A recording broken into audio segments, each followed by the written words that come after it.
Hey, it's Devin Townsend, and I'm here to talk about the photo book that we spent the last year or two compiling called Overexposed and Underdeveloped. I've spoken about it before, but in going through the photos, I stumbled across a few that are worth pointing out. So, the idea with this book was prior to this next phase of my career, which is arguably going to be some of the most exposed in some ways.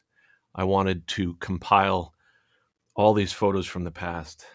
And when people had originally asked me about doing it, the idea of doing a retrospective of my life in terms of photos became intriguing. And it was difficult, going into the past and looking at yourself and going through the process of seeing where you've landed after all these experiences is very strange. But these are a couple things that I thought were important, not even important, but interesting to talk about. So you see in this picture here, my whole trip when I was a kid was puppets. Well, it actually went in three stages. Prior to music, first it was puppets. I was fascinated with the idea of being able to offshore my personality and arguably some of the things that were less savory about my personality into a autonomous talking sock. And I spent much of my formative years, specifically after seeing the movie The Dark Crystal, being fascinated by the idea of puppets. I just wanted to be a puppeteer. And here's me with the look in my eyes that at one time was reserved for live performance.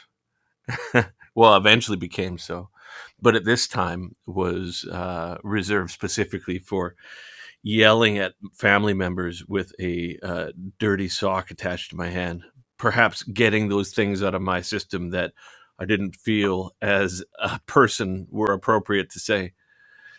And that explains in no small part what ended up happening with Ziltoid later on in my life. So I went from puppets to motorcycles to guitar. Second photo here that I wanted to point out was this one here. So when I was in Steve Vai's band in the early '90s, we performed on the Tonight Show with Jay Leno, and this was a backstage photo because when I was growing up, there was a reoccurring character on the Tonight Show called Gene the Dancing Machine, and the experience of doing the Tonight Show was just one of those benchmark moments for me where you see these things as a kid and you think that these sorts of environments are not even unattainable, but it's like a different world. And then when I was there doing the show, I remember it was the start of the recognition that not only is it not a different world, but it's the same world that you have inhabited, but it's just this different group of people and this different kind of mental state and all these things that were involved with it. And frankly, it didn't jive with me. It took me a very short amount of time to recognize that the work that I do and the things that I value in my own work, whether or not it's uh, uh, called authenticity or just cutting through the BS. I recognize that in order to participate in that environment, you have to truly believe in it.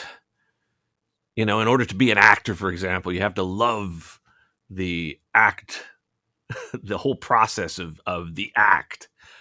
And unless you do believe that, I think that it can fall flat. And that's exactly what happened with me. I remember being there and thinking, oh, all this fantasy that I had assumed was in this unobtainable lifestyle is just that. It's just a fantasy. It's a bunch of human beings. And that was one of my first experiences with it. Perhaps one of the most authentic entities in this picture is that mannequin. Another photo here. This is the second time I went to Japan. The first time was with Steve Vai, and we had an album out, Sex and Religion, that had gone gold in Japan. And so when we got there, a lot of that 1980s fantasy was presented to us. And to me, I was just overwrought, if that's the word, overwhelmed, probably is better, with just the attention and the whole sort of the fantasy of Japan was just so crazy. Like you're shuttled and hustled to all these different things and fed and taken care of, and everybody's laughing at your jokes. And it's one of these things that, as the career progressed, and I was able to see that as well as part of the culture at that time that invited artists from the West over. Uh, it was, it became clear that this is people and this is an environment and it's nice, but it's not what I thought at the time. And this first shot here was um, the second time I was in Japan, and I had found a vending machine that sold used underpants, men and women's, and I chose the women's.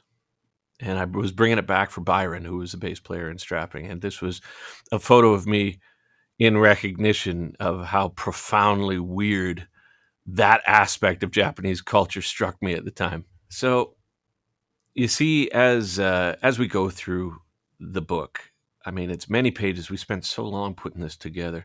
At first, I was reticent to do it because it just seems like self-congratulatory in a way.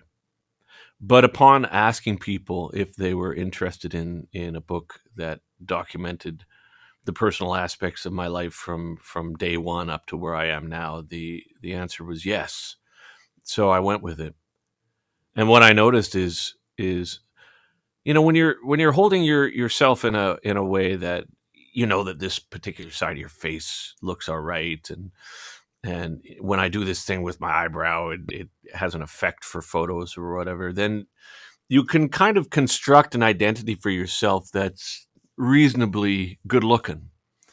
But the truth of the matter is much more like this photo. And the as I worked through the glut of photos that we tracked down, not only from my own personal archives, but also my mother's and friends and family, it's the ratio of photos that look like this compared to photos that look like this were basically 10-1. So that was telling. All right, next one. This is also in Japan, interestingly. This was later on. I think it was 2017. We played Loud Park again in Tokyo, and I was at the buffet backstage, and I was just minding my own business and getting some grub. And I heard a voice come up behind me, and the voice said, "So you're the Canadian?" And I turned around and I was like, "Oh shit, it's Gene Simmons." And I was like, yeah, I'm Canadian. And he said, "Oh, my wife's Canadian." I said, "Well, that's interesting."